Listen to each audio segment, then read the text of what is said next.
Well, it's funny how this whole thing started. I actually got hired to just design a t-shirt for an event in Los Angeles.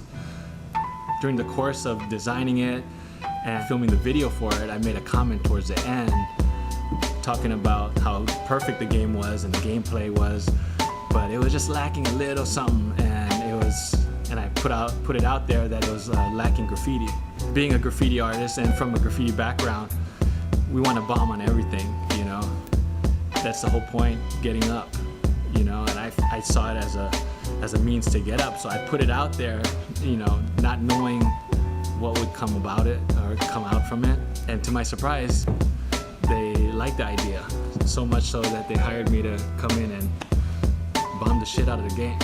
The whole thing with graffiti is like anti-system, anti-something, and without nothing on the wall to be anti about, it was just decorative graffiti. I wasn't with that. So well, we kind of went in and we designed a whole campaign of posters that were pro, you know, the military, and what we did was we fucked it all up. We did a lot of research for this thing. Besides the World War II stuff, what kind of stuck in my mind was the whole thing with called locust.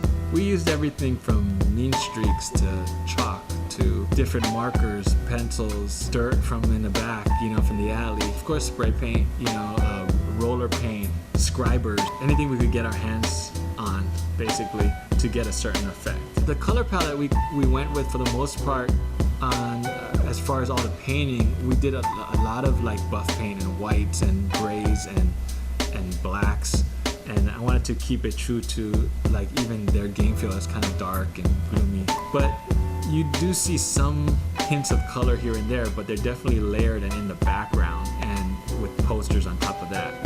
You got the vintage posters on top of some colorful graffiti with buff paint on it, and then we think we're finished, and then we go and buff the whole thing out, you know, and then so it was definitely a process.